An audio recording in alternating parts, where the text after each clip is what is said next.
پیارے دوستوں، آج ہم آپ کو ایک ایسی بات بتانے والے ہیں جس کو آپ نے شاید کبھی نہیں سنا ہوگا، اور یہ بات آپ سبھی لوگوں کے لیے بہت ہی ضروری اور بہت ہی خاص ہونے والی ہے۔ آپ چاہے ہندو ہوں یا مسلم، یہ بات آپ کو جاننا بہت ضروری ہے۔ بہت سارے لوگ کہتے ہیں کہ پتہ نہیں بیٹی کیسے پیدا ہو جاتی ہے یا بیٹا کیسے پیدا ہو جاتا ہے۔ تو آج ہم نبی پاک علیہ الصلوۃ والسلام کی حدیث کے تعلق سے یہ بتانے والے ہیں کہ بیٹا کیسے پیدا ہوتا ہے اور بیٹی کس وجہ سے پیدا ہوتی ہے۔ تو دوستوں، ویڈیو کو آخر تک ضرور دیکھیں، آپ کو پوری بات سمجھ میں آ جائے گی۔ آج کے دور میں سائنس نے اس قدر ترقی کی ہے کہ چچا کو بچے کی پیدائش سے پہلے یہ بتا دیا جاتا ہے کہ اس کے پیٹ میں بیٹی ہے یا پھر بیٹا ہے، لیکن سوال یہ پیدا ہوتا ہے کہ بیٹی یا بیٹا ہونے کے پیچھے حکمت کیا ہے؟ کس وجہ سے بیٹی یا بیٹا پیدا ہوتا ہے؟ بعض جوڑوں کو اللہ تعالیٰ بیٹا کیوں دیتا ہے اور بعض کو بیٹی کیوں دیتا ہے؟ اس بارے میں پیارے آقا صلی اللہ علیہ وسلم نے آج سے 1400 سال پہلے ہی بتا دیا تھا کہ بیٹا یا بیٹی ہونے کے پیچھے کیا حکمت ہے، کس وجہ سے پیدا ہوتے ہیں۔ پیارے دوستوں، اس حوالے سے میں آپ کو مکمل معلومات دینے کے ساتھ ساتھ کچھ ایسی باتیں بھی بتاؤں گا جس کو آپ نے آج سے پہلے شاید ہی کبھی نہیں سنا ہوگا۔ لیکن پیارے دوستوں، اس سے پہلے آپ کو معلومات کے سمندر میں لے جایا جائے، آپ سے گزارش ہے کہ آپ نے ابھی تک ہمارے چینل کو سبسکرائب نہیں کیا ہے تو ہمارے چینل کو سبسکرائب کر کے ساتھ میں لگے بٹن کو ضرور دبا دیں تاکہ اسی طرح کی آنے والی ہماری ہر نئی ویڈیوز کا نوٹیفیکیشن آپ کو وقت پر ملتا رہے۔ پیارے دوستوں، بڑھتے ہیں آج کے موضوع کی طرف۔ یاد رہے کہ بیٹا یا بیٹی دینا یہ اللہ تعالیٰ کا اختیار ہے، جیسا کہ اللہ تعالیٰ اپنے کلام پاک یعنی قرآن پاک میں ارشاد فرماتا ہے، ترجمہ جس کا یہ ہے کہ آسمانوں اور زمینوں کی سلطنت اور بادشاہت صرف اللہ ہی کے لیے ہے۔ وہ جو چاہتا ہے وہ پیدا کرتا ہے، جس کو چاہتا ہے بیٹیاں دیتا ہے اور جسے چاہتا ہے بیٹے دیتا ہے، اور جسے چاہتا ہے بیٹے اور بیٹیاں دونوں عطا کرتا ہے، اور جس کو چاہتا ہے بانجھ کر دیتا ہے۔ یعنی کہ پیارے دوستوں، جن کو اللہ تعالیٰ بانجھ کرتا ہے تو ان کے یہاں نہ لڑکا پیدا ہوتا ہے اور نہ لڑکی پیدا ہوتی ہے، لاکھ کوشش کریں مگر اولاد نہیں ہوتی۔ یہ سب کچھ اللہ تعالیٰ کی حکمت اور مصلحت پر مبنی ہے، جس کے لیے جو مناسب سمجھتا ہے اس کو وہ عطا فرما دیتا ہے۔ لڑکے یا لڑکی دونوں اللہ کی نعمت ہے۔ دوستوں، اگر ہم اپنے ارد گرد کے معاشرے پر نظر کریں اور لوگوں سے پوچھیں تو ہم میں سے اکثر دوست ایسے نظر آئیں گے کہ جن کے یہاں لڑکے کے بڑے آرزو اور تمنا کی جاتی ہے۔ جب لڑکا پیدا ہوتا ہے تو اس وقت خوشی کا اظہار کیا جاتا ہے، اور اگر لڑکی پیدا ہو جائے تو خوشی کا اظہار نہیں کیا جاتا، بلکہ بعض اوقات بچے کی پیدائش پر شوہر اپنی بیوی پر اور اسی طرح گھر کے دیگر دوسرے لوگ عورت پر ناراض ہوتے ہیں، حالانکہ اس میں عورت کا کوئی قصور یا کوئی غلطی نہیں۔ یہ سب کچھ میرے اللہ کی عطا ہے، کسی کو ذرہ برابر بھی اعتراض کرنے کا کوئی حق نہیں ہے۔ یاد رکھیں کہ لڑکیوں کو کمتر سمجھنا زمانہ جاہلیت کی کافروں کا عمل تھا، جیسا کہ اللہ تعالیٰ قرآن کریم میں ذکر فرماتا ہے، جس کا ترجمہ یہ ہے کہ ان میں جب لڑکی ہونے کی خبر دی جائے تو اس کا چہرہ سیاہ ہو جاتا ہے اور دل ہی دل میں گھٹنے لگتا ہے۔ خوب سن لو کہ وہ کفار مکہ بہت برا فیصلہ کرتے ہیں، لہٰذا ہمیں بیٹی کے پیدا ہونے پر بھی یقیناً خوشی اور مسرت کا اظہار کرنا چاہیے۔ جو لوگ بیٹی کی پیدائش پر ناراض ہوتے ہیں وہ حضرت علی رضی اللہ تعالیٰ عنہ کی یہ حکایت سن لیں۔ کہتے ہیں کہ مدینہ میں ایک شخص تھا، اس کے یہاں جب بھی بیٹی پیدا ہوتی تھی تو وہ افسوس کیا کرتا تھا۔ جب حضرت علی رضی اللہ تعالیٰ عنہ کو اس بارے میں علم ہوا تو آپ رضی اللہ تعالیٰ عنہ نے اس شخص کو بلایا اور یہ فرمایا کہ اے شخص، یاد رکھنا اللہ ہر کسی کو بیٹی عطا نہیں کرتا، بلکہ اللہ جس انسان کو جنت کا وارث بنانا چاہتا ہے اور جس انسان کے سارے گناہوں کو معاف کرنے کا ارادہ کرتا ہے اور جس کی آخرت کو سنوارنا چاہتا ہے تو اس کو بیٹی جیسی رحمت سے نوازا کرتا ہے۔ اللہ اس شخص کو عزیز رکھتا ہے جو بیٹی کو محبوب رکھتا ہے، اس کی اچھی پرورش اور تربیت کرتا ہے۔ میں نے اللہ کے رسول صلی اللہ علیہ وسلم سے سنا ہے کہ جس شخص کے یہاں ایک بیٹی پیدا ہو اور وہ اس کی تربیت اچھی طرح سے کرے اور پھر اس کی شادی کر دے تو اللہ اس کے بدلے اس کو جنت عطا فرما دیتا ہے۔ اس لیے بیٹیوں کی پیدائش پر بجائے افسوس کرنے کے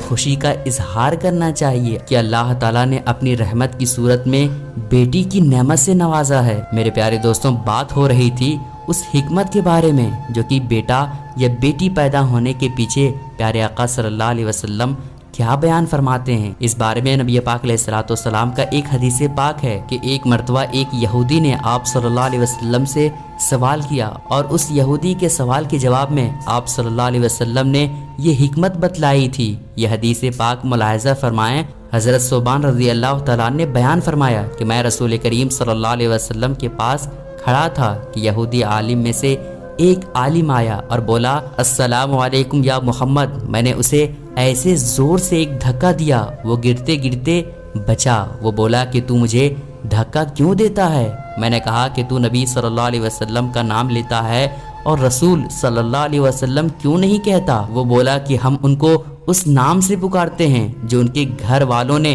رکھا ہے، اور رسول اللہ صلی اللہ علیہ وسلم نے فرمایا کہ میرا نام جو گھر والوں نے رکھا ہے وہ محمد صلی اللہ علیہ وسلم ہے۔ یہودی نے کہا کہ میں تمہارے پاس کچھ پوچھنے آیا ہوں۔ رسول کریم صلی اللہ علیہ وسلم نے فرمایا کہ بھلا اگر میں تجھے کچھ بتا دوں تو تجھے فائدہ ہوگا؟ اس نے کہا کہ میں اپنے دونوں کانوں سے سننا چاہتا ہوں۔ رسول کریم صلی اللہ علیہ وسلم نے اس چھڑی سے جو آپ صلی اللہ علیہ وسلم کے ہاتھ مبارک میں تھے زمین پر لکیر کھینچی جو کوئی سوچتے وقت کرتا ہے، اور فرمایا کہ پوچھ۔ یہودی نے کہا کہ جس دن یہ زمین و آسمان بدل کر دوسرے زمین و آسمان ہوں گے، لوگ اس وقت کہاں ہوں گے؟ رسول کریم صلی اللہ علیہ وسلم نے فرمایا کہ لوگ اس وقت اندھیرے میں پل صراط کے پاس کھڑے ہوں گے۔ اس نے پوچھا کہ پھر سب سے پہلے کون لوگ اس پل صراط کو پار کر رہے ہوں گے؟ آپ صلی اللہ علیہ وسلم نے فرمایا مہاجرین میں جو محتاج ہیں۔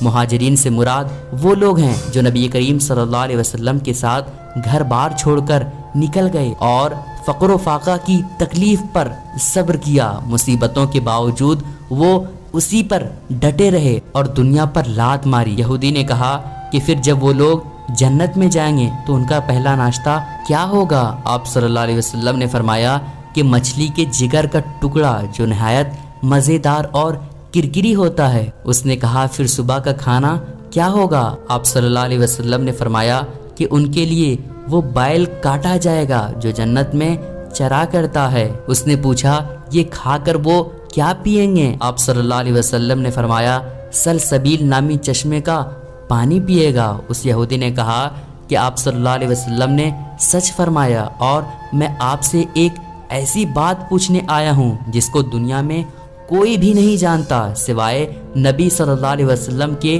یہ شاید 2 آدمی اور جانتے ہوں۔ آپ صلی اللہ علیہ وسلم نے فرمایا کہ اگر میں تجھے وہ بات بتا دوں تو تجھے فائدہ ہوگا؟ اس نے کہا کہ میں اپنے دونوں کانوں سے سننا چاہتا ہوں۔ پھر اس نے کہا کہ میں بچے کے بارے میں پوچھنا چاہتا ہوں۔ آپ صلی اللہ علیہ وسلم نے فرمایا کہ مرد کا پانی سفید ہے اور عورت کا پانی زرد ہے۔ جب یہ دونوں اکٹھے ہوتے ہیں اور مرد کی منی عورت کی منی پر غالب ہوتی ہے تو اللہ کے حکم سے لڑکا پیدا ہوتا ہے، اور جب مرد کی منی پر عورت کی منی غالب ہوتی ہے تو اللہ کے حکم سے لڑکی پیدا ہوتی ہے۔ یہودی نے کہا کہ آپ نے سچ فرمایا ہے، بے شک آپ نبی ہیں۔ پھر وہ لوٹا اور چلا گیا۔ تو میرے پیارے دوستوں، آپ نے ملاحظہ فرمایا کہ بیٹا یا بیٹی ہونے کے پیچھے اس حدیث میں کیا حکمت بیان ہوئی ہے، یعنی کہ مرد کا مادہ منویہ اگر طاقت میں زیادہ ہے تو وہ عورت کے مادہ منویہ پر غالب ہو جائے گا